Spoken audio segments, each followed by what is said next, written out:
After a pause midweek, Hong Kong racing is back on Sunday at Sha Tin. We've got twilight racing coming up, 10 races, and group racing is the feature with a couple of Group 3s. To preview it all in the studio for the show, joined by Paul Lally and Tom Wood. And Tom, we mentioned the group racing. This is it for the season for the feature races. It is, Mark, the final group races, the Premier Cup and the Premier Plate, of course, over the 1,800 metres. The Cup at 1,400 metres. Beauty Eternal lining up in that. Tuchel, I think, looks to be tough to beat in the Plate. And I think outside of that, John Size could be in for a big afternoon. We'll talk more about John shortly. He's leading the Premiership. But what have you got for us, Paul? There's some money going into the last couple of pools, isn't there? Yeah, with these twilight meetings, races 9 and 10, we've seen this before. So money going in, $1 million going into each of races 9 and 10. Quartet first four merged pools. There's only two first starters towards the end of the season here. One hasn't raced before and the other one has raced at other jurisdictions. Knockhill was the one that has raced. He's now packing Knockhill, and Ever Blessing is having his first start, the one that hasn't raced. Probably need the Eye of the Tiger theme here, Tom, because we're going to show you the head-to-head between John Size and Frankie Law. We know the Jockey's Premiership is all but over. It's just about chasing a record for Zach Purton. The Trainers' Premiership might be done. There's 6 between Frankie and John. Yeah, there is. And John's had, I think, 7 winners across the last 10 meetings, and Frankie's had 10 winners across the last 10 meetings. So the team of Frankie's is going well, but I think could be a pivotal day tomorrow, Paul, for John, because he's got such a strong hand of runners going right through the card. I think he's bound to get more runners than Frankie will. Yeah, I reckon, well, he's got 4 that could potentially start odds on. Beauty Eternal, Tuchel, Golden Express and also Helios Express. All 4 of those could start under $2. So Tom, Paul has mentioned the John Size runners that are likely to start short. One he didn't mention is Red Lion, who goes into group racing with some terrific form. Yeah, he's won, I think, 4 of his last 5 starts now with Red Lion. He's got co-partner Pudong in the first race. He should be able to improve. He can't go backwards on what he's done already. He actually trolled on Tuesday morning, OK. Beauty Nova's a long-standing maiden. Beauty Eternal, Red Lion. Brave and Bold, probably not the worst. Golden Express, he's been dominant in what we've seen so far of him. And Paul, he's got Tuchel over the page with Indeed and Chateau, who probably need to find a little bit.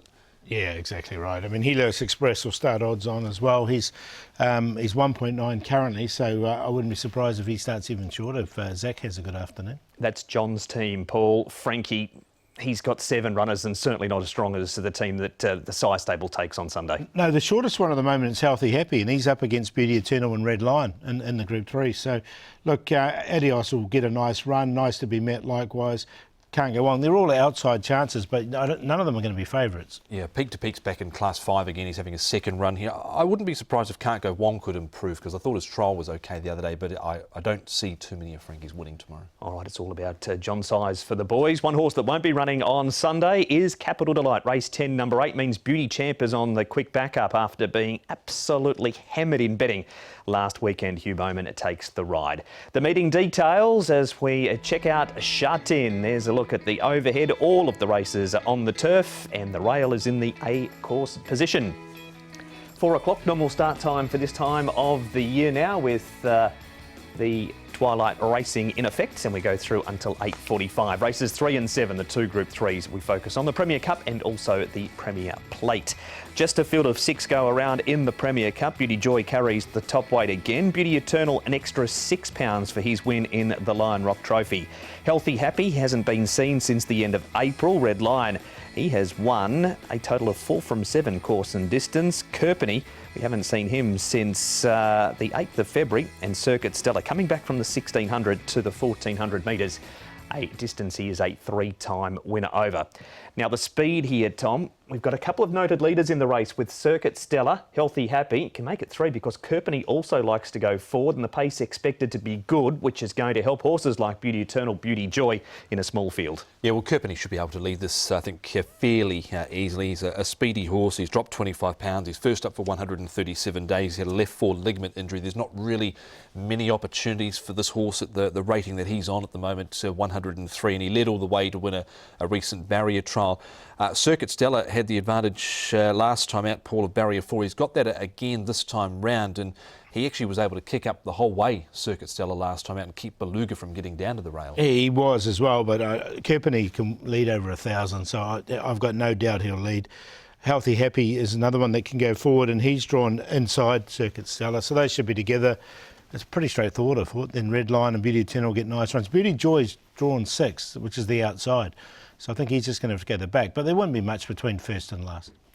We look at the past winners. Speaking of Beauty Joy, Tom, and he's looking for back-to-back victories in the race. Yeah, of course, this was the race last year that he wouldn't go yard, basically, and they got him going, and away he went. So we'll see what he can do here. He's just got the top weight. Skyfield, of course, Jolly Banner, Flying Thunder. We never really got to see the best of Flying Thunder, and California Whip a few years ago now for Karis Teton. The John Size show is back. He's well represented. Here is John. He has Beauty Eternal and Red Lion engaged in the race. We sent Tom out to track work yesterday to talk to the master trainer. You've got 2 runners lining up in the Premier Cup. Beauty Eternal, a horse that has had a fantastic season. He's still only a young horse. What did you make of his winning the Lion Rock Trophy last time out? Once he got to the front, he did it fairly easily, didn't he? Yeah, well, he's done everything probably expected of him from the beginning. He's always shown plenty of potential and good ability, and he hasn't disappointed us yet. So I think that probably he's going to run well again. He had a couple of interruptions in his program throughout the year, so I don't think it's been too taxing for him. Hopefully he can run well again. Those little interruptions that you speak of, where he got loose that day, and then he obviously had that, I think it was a lameness issue. Sort of, how was it sort of to try and sort of plan around those? Did it make it more difficult to get him towards the 4-year-old series? No, not really. He was fine. He did his job and went on with it. I think he's done his best all the way through. So, but that gave him an opportunity to have a break at some stages. What do you think his best distance is? Because he has been anywhere between 12 up to the Derby distance of 2,000. Well, probably the distances are best defined when they get up in class and they're running against really at their own level, whatever it may be. So at this point we haven't sort of narrowed it down yet, but I'm sure by the time he comes back next season we'll have a good idea of what he can do, and we're also limited to the distances of the races that are available in his class. You've also got Red Lion in the race. He's won 4 of his last 5 starts. Has he been a bit of a surprise packet sort of at the back end of the season for the stable? No, the first day we raced him, he ran really well. Happy Valley, he came off the outside gate and he showed good speed and he stuck on, so he looked like a racehorse really from the first day. And he's developed and gone on with that. Yeah, he's been quite workmanlike, but still keeps stepping and going up in class, and he's done a lot of good things. He's handled the wet tracks, he's handled the firm tracks, so overall he's been a very good horse for us. He came out of the Northern Hemisphere where he was able to win up there in the UK. What sort of do you think is the key to getting those sort of horses here to Hong Kong and running well so quickly? Because sometimes it can take horses quite a while to acclimatise, so to speak. Well, I think it's up to the horse actually. It's got a fair bit to do with the horse himself and his heart and mind. So if they make the adaptation to Hong Kong quickly, it's a huge advantage. Hong Kong's leading trainer, John Size, there on his runners, Red Lion and Beauty Eternal. Some track work to show here, Tom, and we're going to roll in Helios Express, who runs later in the card, and he's on the inside of Beauty Eternal. Yeah, just a light bit of maintenance work this back a few days ago on the 22nd, and Zach Purton will take the irons aboard to him, so he's doing nothing too serious there, Paul, and neither is Circuit Stella. Yeah, they're all ticking over nicely, these horses, all going pretty well at the moment, and Circuit Stella he gets the handicap conditions, he's in with 118, and he's been so consistent, this horse as well. So here's Beauty Joy. We know he can play up a little bit, Beauty Joy, but he's on his best behaviour here as he comes down. Lightweight on his back with Angus Chung aboard, but he's doing everything that's asked of him. I think there's obviously something that really clicks between him and Hugh Bowman, because Hugh seems to have been able to really settle this horse down where not many others have been able to. All right, that's 3 pieces of track work. Now we're heading north, Tom, to Chung Fa, and Healthy Happy's won this trial.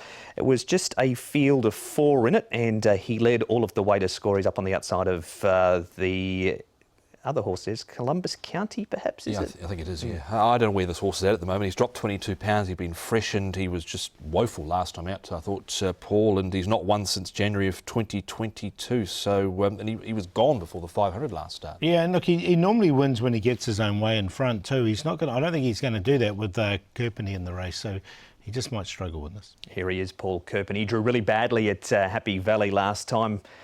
He went through the foggy conditions at Chung Fa. He's had the 2 trials. He ran 3rd behind All Greek to Me in the first of them, then too good for Majestic Night here. Yeah, the distance is the query. He's got to go up to 1,400 metres. He does come in with a light weight. He's a speedster, as we know. Drawn nicely in 2, but I'm worried in this class over 1,400. Yeah, he's coming off a left fore ligament injury. He hasn't won since January of 2022, and it was on the all-weather off a rating of 102. As I said before, there's not really many opportunities, so they've got to sort of take them, and maybe they think they can pick up a little bit of prize money here in the 6-horse field. His first up record's 1 placing from 4 starts, 2 for Kerpenny. Small field here, Paul. Do they run the race to suit Beauty Eternal, and will he be just simply too good? Yes. Thanks. I think to make it easy, I think they will. I mean, there's 3 horses that like to go forward, and it's going to really suit it up for these 2 horses. I think John Sides can quinella the race with Red Lion as well. But I think Beauty Eternal can get the wood over Red Lion back on a good track. Beauty Joy get back, run on, and Circuit Stella with the lightweight. 2, 4, 1, 6. Yeah, Beauty Eternal definitely the one to beat here in the Premier Cup. Over the 1,400 metres was too strong for them last time out, and under a little bit of a vigorous ride at the 200 metres, he responded really well. So 2 to beat 1, Beauty Joy. Red Line, can't leave him out the way. He's going win of 4 of his last 5. Comes out of winning over Eremo. Of course, Sylvester has come out of that race and since won. And Circuit Stella, the other one, I think, just like the way, never gave it away last start. So 2, 1, 4 and 6. There it is, the preview for race number 3, the Premier Cup, the first of the 2 Group 3s on Sunday. Off to a break here on Racing to Win. Back with, if you've got a Hong Kong phone number, something special to look forward to after this, and also a preview of the second of the Group 3s.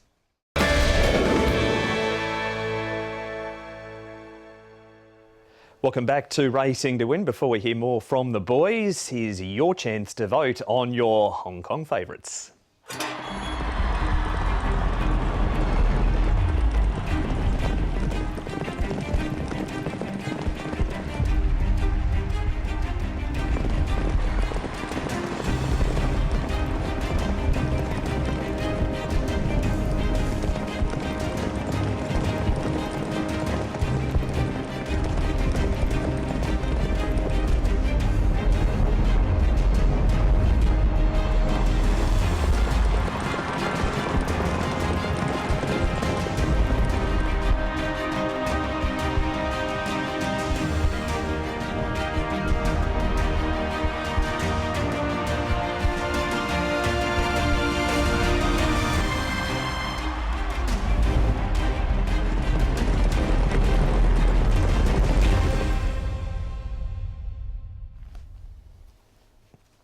Sorry, it's just voting.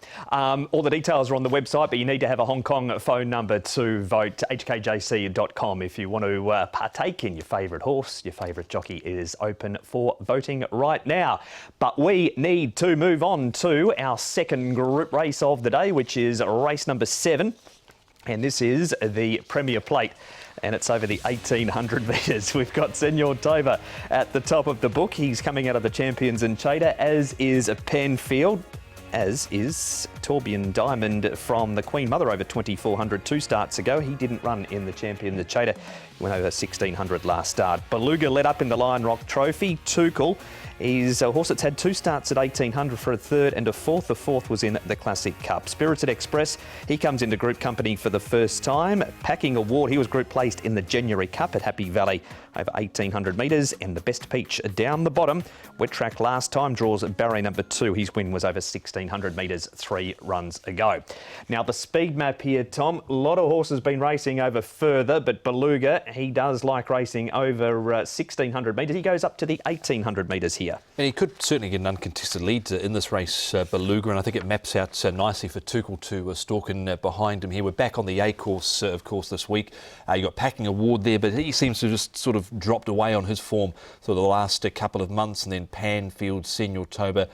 these horses, Paul, won't necessarily probably be suited by the tempo. No, and they all like to get back, don't they? Tourbillon Diamond's been getting back, Spirit Express gets back, the Best Peach gets back as well. So unless one of those change their tactics and want to go forward and put some pace on Beluga, you're right, I think you'll get an easy lead. All right, that is the speed map. We're going to have a look now, Tom, at the previous winners. And as we did before the break, last year's winner in Beauty Joy lines up in the Premier Cup. The Premier Plate has last year's winner, Tourbillon Diamond, going around again. Yeah, it does. And he's coming into this here with 3 wins under his belt from his 27 starts. But he's not been able to win this season. Southern Legend, Dances with Dragon. It was when we had the eclipse. It was, yes. Rise High, he was a really good horse that we never got to see the best of either, and Exultant, of course. But Tourbillon Diamond. We'd need a lunar eclipse this time of year with the twilights now for that to happen again. Tuchel is where we're going to start. John Size, he's on the show once again. Here he is with Tom Reed-Tuchel. John Tuchel going around in the Premier Plate over the 1800 metres. What was your verdict on the last run? Wet track where he's beaten into third, placing 3 lengths. Yeah, well, rain-affected tracks are always a bit tricky to assess horses on, but I thought it was a sound effort. Finished in the money, and he seemed to run a normal race, but with the weight that he had and the conditions of the day, maybe he could be forgiven for not winning, but I thought he still raced very well. What about the setup for this weekend? Good draw, doesn't look to me probably a lot of pace in it, so it looks like it'll be fairly tactical, you'd think? Well, I'd say he could be handy. He's in a slow run race, he can take a position, and I think that he should be able to manage it as well as anybody else. How's he trained on since that last start effort? Seems all right. Not long between races, but he pulled up quite well after the race. He's done well at home, so I think he'll run well again. With the weight that he's got in the race, the light weight, it's probably fair to say it's not the strongest ever edition of the Premier Plate, and a few of the other runners have been out of sorts for a bit. Does it look like an ideal race for him, you think? Well, he looks well placed for that. It just depends on the circumstances of the race on the day as to whether he's disadvantaged in any way. But on paper, it looks suitable. He's up a triple figure horse now, off 100, runner-up in the Derby, of course. How much further do you think he can go? Well, I'm not sure how much further he would go in rating or in distance, but his form on the form guide has suggested he's got a little bit more in him, so we'll trust him to do that, and hopefully when he comes back as a 5-year-old he might find a bit more strength. John Size, Reed-Tuchel. We're going to stay with Tuchel now, Paul, because this is a run a couple of starts ago over the 1600 metres, and we've got 2 horses in this race. There he is in those very familiar light blue and white checks, and Spirited Express follows him into the race. Spirited Express 2 goes at 1800 at Sha Tin. Hasn't figured, but he has won over the trip at Happy Valley. Yeah, he did win it coming from last at Happy Valley down the outside on International Jockeys Night, winning that. But look, you can see Tuchel, he's just going really well at the moment, this horse. He stretched out really nicely here, and he ran down Flaming Rabbit, who's come out and run really well since. So, look, the form looks good. He's going to get a nice run just in behind the pace, and he's obviously the one to beat. That other horse that's finishing there into the 4th, Spirited Express, yes, he is a couple of pounds out of the handicap, but I thought he ran on well there, and his recent trial looked okay too. That is Spirit Express. We'll see that trial soon. Tom, here's some track work of Tuchel since his last run. Yeah, and he's moving along nicely here with the partner horse who's also engaged in on the Sunday card. That is Chateau, but doing it comfortably enough there, and yeah, it just maps perfectly for him, I feel. All right, that is Tuchel. We'll move on from Tuchel now, Paul, to Group 1 racing over 2,400 metres. We've got Panfield and also Senor Toba coming out of this race. Senor Toba struggled since he's come back from the Middle East. He struggled in the Middle East too. And Panfield, he's won either side of the trip of this race on Sunday. Yeah, so look, he is capable. He's going to draw nicely in barrier 3. These horses have to carry weight and give away weight to these younger horses coming through. That's just the concern I had. Look, I've put Panfield on a very minor line, and that's in a 4th line. Yeah, I haven't got the top 3 in this race in it all. Senor Toba, he didn't race beyond sort of May last season, so here he is again. He's finishing off a little bit there, but back in trip, I know he has won. I just struggle to have him here with the weight. What What about Beluga, Tom? There he is up on the outside of Circuit Stella, and Tourbillon Diamond also in this race. We know he does race well over 1,800 metres, Tourbillon Diamond, but Beluga, 5-time winner at 1,400, once at 1,600, yet to get 1,800. He's placed 4th, so we'll see if he can do it here. This was the race I referred to in part 1 where Circuit Stella just would not let Beluga and Matthew Poon get down to the fence, so he had to stay away from the fence there, and he's just coming to the end of his run slightly over the final stages. But if he gets a soft lead, and it's going to be, I think, certainly a lot easier than what he found here when he had that competition, Paul. Yeah, exactly. And I think he will get that soft lead. So I think he'll get his opportunity, there's no doubt. Who wins? I think Tuchel. I think the race sets up perfectly for Tuchel, and John Size can have a feature double. So he's on top, Beluga from the front. The best peach with the lightweight coming from the back, and Panfitch can sit a little bit closer here in the smaller field. 5-4-8-2. He's only got 122 pounds on his back here. He maps perfectly. That is Tuchel, so I think it's his race to lose. Beluga off the front. Spirit Express is out of the handicap, and so too is the best peach by 11 pounds. But he can run a cheeky race here as well. So 5, 4, 6 and 8. The boys with John Size to do the Group 3 double at Sha Tin. Of the non-group races, Paul, who are some of the winners? I think John Size can start off pretty well with co-partner Pudong. He's run last in all 3 starts, but he's won a trial and he's got blinkers on. There's improvement there for sure. General Winner looks well set up in the Class 5. Beauty Eternal should win. We talked about him. Perfect Peach, he's back off a bleed last start and ran well. Forever Folks, see if Michael Chang can get that elusive last win for him. Golden Express looks like he's going to start at short odds as well. Greenwich, and then Dragon's Luck and Taj Dragon. And you could find a analysis of all of those races on the website hkjc.com. Click on audio and video. Of them, Paul, who is the best? Going to go with Dragon's Luck, because I think we'll get a price about Dragon's Luck with Helios Express in the race. Goes extremely well fresh, this horse. So he's on top. And we'll take a chance with co-partner Pudong. He can only improve. He's run last at his 3 starts. And we'll do the play in race 8. QQP with Hong Kong Hall, Greenwich and Hero Icon. Going the best in the Stayers race, the Racing Club 50th Anniversary Cup, and sharp and bright for all the fans out there. David Hall and Zach Purton, very unlucky last time out. Ever Blessing, race 8, number 4, Derek Lung and Ricky Yu. Negative barrier draw, but has been trialling well, and will take him in the play with Greenwich and Hell's Bells, who's trialled well. We'll go early and take on co-partner Pudong with Compassion Spirit, who's a 5-time winner. Zach Purton's won 3 from 6 on him. He's carried 135 pounds to win. Wings of War just got better and better with each run. Karis Teaton for Tony Millard. And the play will go the first, Compassion Spirit and River Views in a forecast 2 and 14. That has been Racing to Win, Tom. And then we're back to Happy Valley on Wednesday night. Yeah, Valley on Wednesday night. Sha Tin next Saturday. It's leading into a bit of a busy period to finish the season, Paul. Yeah, we've got plenty of racing going on. And of course, we've got a simulcast on Sunday as well. We do indeed. But that has been Racing to Win for the last group racing meeting of the season at Sha Tin. It gets underway at 4 o'clock, and we'll see you for the opener on Sunday afternoon.